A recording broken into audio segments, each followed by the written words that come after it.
ihe ndị Igbo na-alụzi bụ alụrụ ana amosi ịlụ eloplenu onye Igbo je eri amosi ori amosi ime enyi ule igbu mmadụ ihe ndị Igbo pasta ajụjụ m nwere ejo n'efe a kịta mgbe mbụ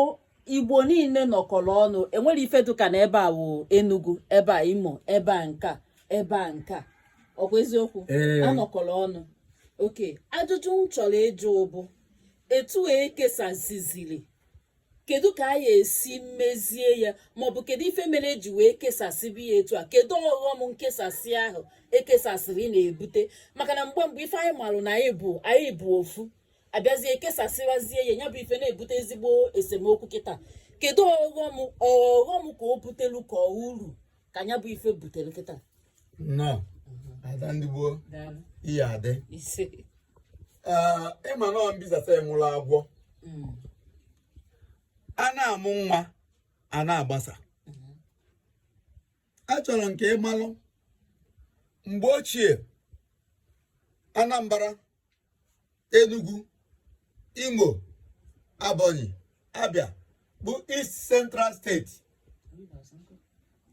na Rivers East Central State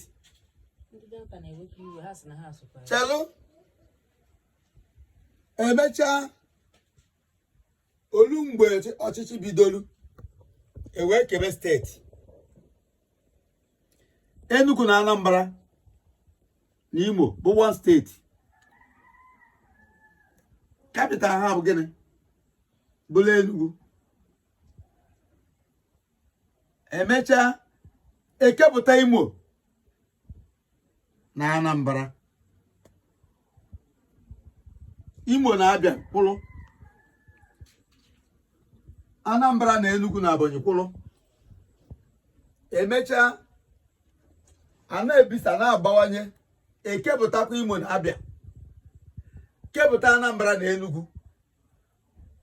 a na-agbasa emechaa kepụtakwa Ebonyi ka ekepụta last aka ya ekepụtakwa steeti ọzọ nke dịgo na map ihe eji eke ọ bụghị ha butere ọgba n'afọ njọ ndị Igbo na anya ukwu ndị Igbo butere ọgba aghara Igbo nwere obi ọjọọ otu anọ kịta gụwa ada ndị gboo nọ o nwere onye agbapụta ọsị nwa o ji ebere ogo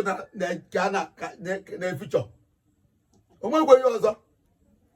maka na ndị Igbo ihe ndị Igbo na-alụzi bụ alụrụ ana ndị ọcha anyị kụziri amamihe akago anyị ihe marụ onye ọcha jee eliwinch orie amosi ịlụ eloplenu ịlụ moto ịlụ motosaịkụlụ ịlụ baskụlụ onye Igbo jee eri amosi orie amosi ime enyi ule inye poizin igbu mmadụ ihe ndị Igbo pasta wutata ama ịma na ọha bụ ndị kwesịrị ị na-asọpụrụ ana ndị Chukwu buru ụzọ ke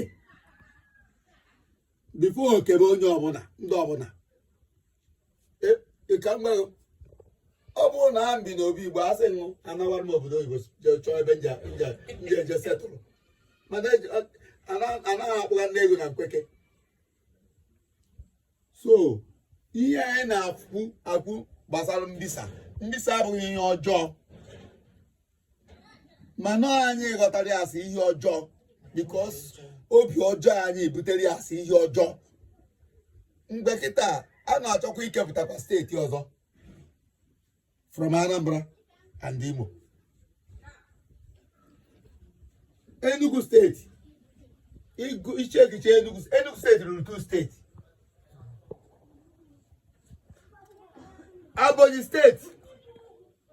akalika emechaa mantain na-abịa mgbe eji ekewakwa ya maka ije n'ugwu Hausa one local gọọmenti na be anyị bụ one steeti n'ugwu Hausa mana obi ọjọọ ndị be anyị butere ada eri na afọ ejuhu ana m agwa ndị be anyị ma ndị ọchịchị ha chegharịa nwanne mara nwanne na-ejighị ego nwanne n'ebe anyị ebe niile a na-ada kidnapping ndị ohi gbuo egbuhu ndewo